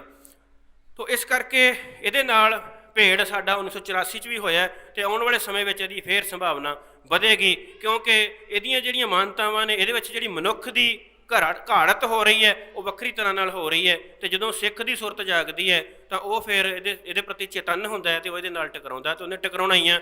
ਇਹ ਟਕਰਾਅ ਨੂੰ ਕੋਈ ਰੋਕ ਨਹੀਂ ਸਕਦਾ। ਆਉਣ ਵਾਲੇ ਸਮੇਂ 'ਚ ਇਹ ਚੀਜ਼ਾਂ ਇੱਥੇ ਵਾਪਰਨਗੀਆਂ। ਜੇਕਰ ਦਿੱਲੀ ਦੇ ਤਖਤ ਨੇ ਇਸੇ ਤਰ੍ਹਾਂ ਹੀ ਆਪਣੀ ਹਉਮੈ ਦੇ ਵਿੱਚ ਸਿੱਖਾਂ ਦੇ ਵੱਲ ਜਿਹੜੀਆਂ ਆਪਣੀਆਂ ਨੀਤੀਆਂ ਨੇ ਉਹ ਜਾਰੀ ਰੱਖੀਆਂ ਤਾਂ ਇਹਨਾਂ ਸਾਰੀਆਂ ਚੀਜ਼ਾਂ ਨੂੰ ਇਸ ਇੱਕ ਨੁਕਤੇ 'ਤੇ ਲਿਆ ਕੇ ਇੱਕ ਨੁਕਤੇ ਦੇ ਵਿੱਚੋਂ ਲੰਘਾ ਕੇ ਵੇਖਣ ਦੀ ਲੋੜ ਹੈ ਕਿ ਜਦੋਂ ਅਸੀਂ ਇਹਨਾਂ ਸਾਰੀਆਂ ਚੀਜ਼ਾਂ ਦੇ ਵਿੱਚ ਕੰਮ ਕਰਨ ਵਾਲੀਆਂ ਮੂਲ ਸ਼ਕਤੀਆਂ ਵੇਖਦੇ ਹਾਂ, ਉਹ ਇਹ ਹੈ ਕਿ ਇੱਕ ਪਾਸੇ ਗੁਰੂ ਗ੍ਰੰਥ ਸਾਹਿਬ ਮਹਾਰਾਜ ਨਾਲ ਉਹਨਾਂ ਦੀ ਬਰਕਤ ਦੇ ਨਾਲ ਬਖਸ਼ਿਸ਼ ਦੇ ਨਾਲ ਨਵਾਜੀ ਹੋਈ ਸੁਰਤ ਹੈ ਤੇ ਇੱਕ ਪਾਸੇ ਭਾਵੇਂ ਉਹ ਬੰਦਗੀ ਹੋਵੇ ਇਸਲਾਮ ਦੀ ਉਹਦੇ ਨਾਲ ਨਵਾਜੀ ਹੋਈ ਸੁਰਤ ਜਿਹੜੀ ਹੈ ਵਲੀ ਕੰਧਾਰੀ ਦੀ, ਉਹ ਵੀ ਹਉਮੈ ਦੇ ਵਿੱਚ ਆ ਕੇ ਗੁਰੂ ਨਾਨਕ ਸਾਹਿਬ ਵੱਲ ਪੱਥਰ ਸੁੱਟ ਸਕਦੀ ਹੈ।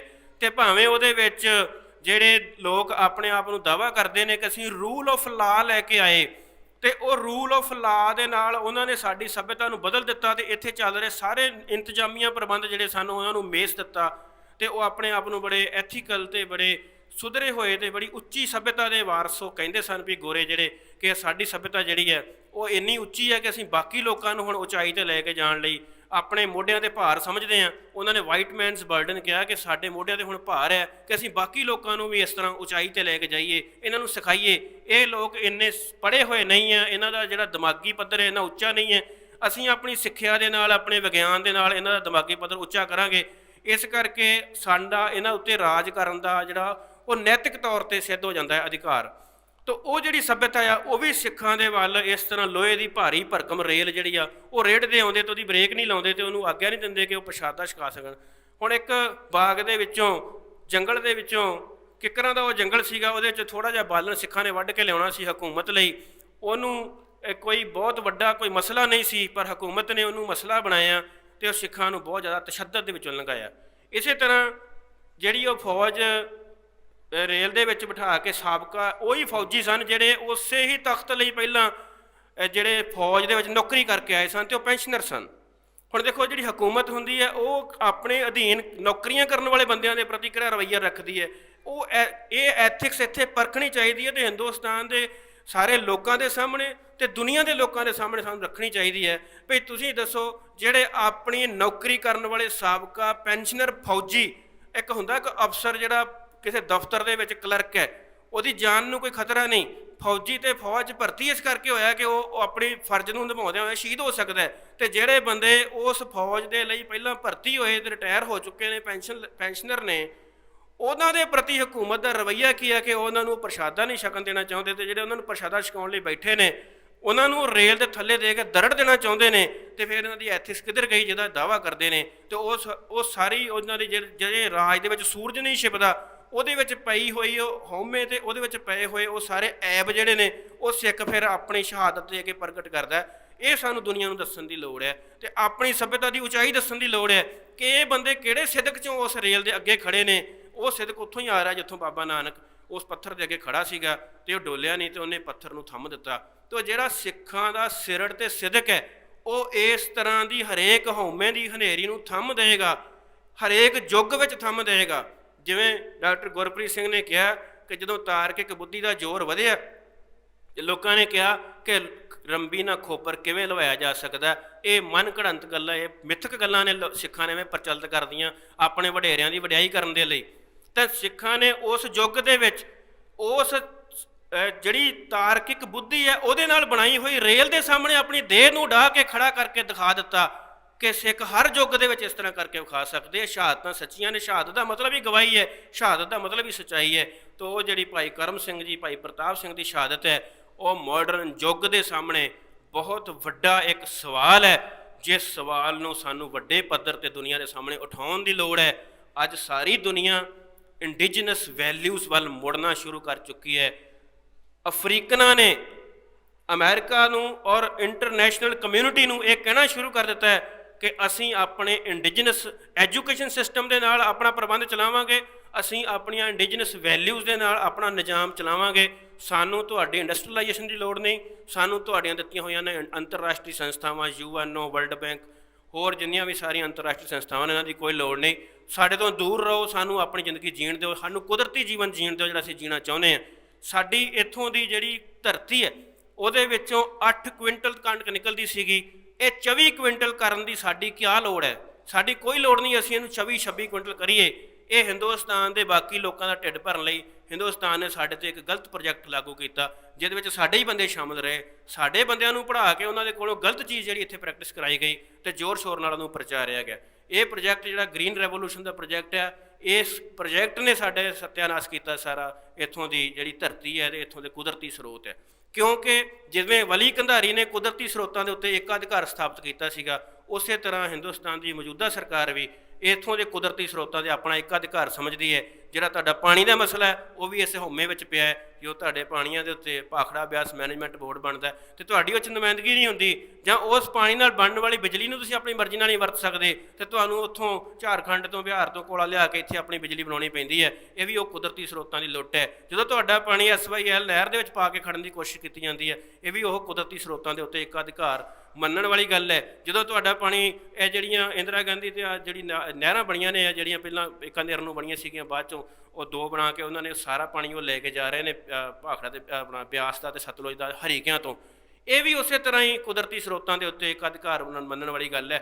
ਇਸ ਤਰ੍ਹਾਂ ਦੀਆਂ ਬਹੁਤ ਉਦਾਹਰਨਾਂ ਦਿੱਤੀਆਂ ਜਾ ਸਕਦੀਆਂ ਨੇ, ਪਰ ਆਪਾਂ ਆਪਣੀ ਗੱਲ ਨੂੰ ਸਮੇਟੀਏ ਕਿ ਇਹਨਾਂ ਸ਼ਹਾਦਤਾਂ ਨੂੰ ਅੱਜ ਦੇ ਸਮੇਂ ਵਿੱਚ ਅਸੀਂ ਪਰਖਣਾ ਹੋਵੇ, ਸਮਝਣਾ ਹੋਵੇ, ਤਾਂ ਫਿਰ ਇਹਨਾਂ ਗੱਲਾਂ ਨੂੰ ਉਹਦੀ ਤਹਿ ਵਿੱਚੋਂ ਕੱਢਣਾ ਪਏਗਾ ਕਿ ਇਹ ਕੋਈ ਸਧਾਰਨ ਗੱਲਾਂ ਨਹੀਂ, ਇਹ ਉਸੇ ਵੱਖਰੀ ਅੱਖ ਨਾਲ ਦਿਖਣ ਵਾਲੀਆਂ ਗੱਲਾਂ ਨੇ ਜਿਹਦੇ ਨਾਲ ਅਕਾਲ ਪੁਰਖ ਦਿਸਦਾ ਹੈ। ਅਤੇ ਇਹ ਸਿਦਕ ਸਾਨੂੰ ਗੁਰੂ ਸਾਹਿਬ ਹਰ ਯੁੱਗ ਵਿੱਚ ਅਤਾ ਕਰਦੇ ਨੇ। ਹਰ ਘੜੀ ਕਿਸੇ ਵੀ ਸਮੇਂ ਅਸੀਂ ਗੁਰੂ ਕੋਲੋਂ ਇਹ ਸਿਦਕ ਦੀ ਦਾਤ ਪ੍ਰਾਪਤ ਕਰ ਸਕਦੇ ਹਾਂ। ਬੋਲਦੇ ਸਮੇਂ ਦੌਰਾਨ ਹੋਈਆਂ ਭੁੱਲਾਂ ਦੀ ਖਿਮਾ। ਇੰਨੀਆਂ ਬੇਨਤੀਆਂ ਪ੍ਰਵਾਨ। ਵਾਹਿਗੁਰੂ ਜੀ ਕਾ ਖਾਲਸਾ, ਵਾਹਿਗੁਰੂ ਜੀ ਕੀ ਫਤਿਹ।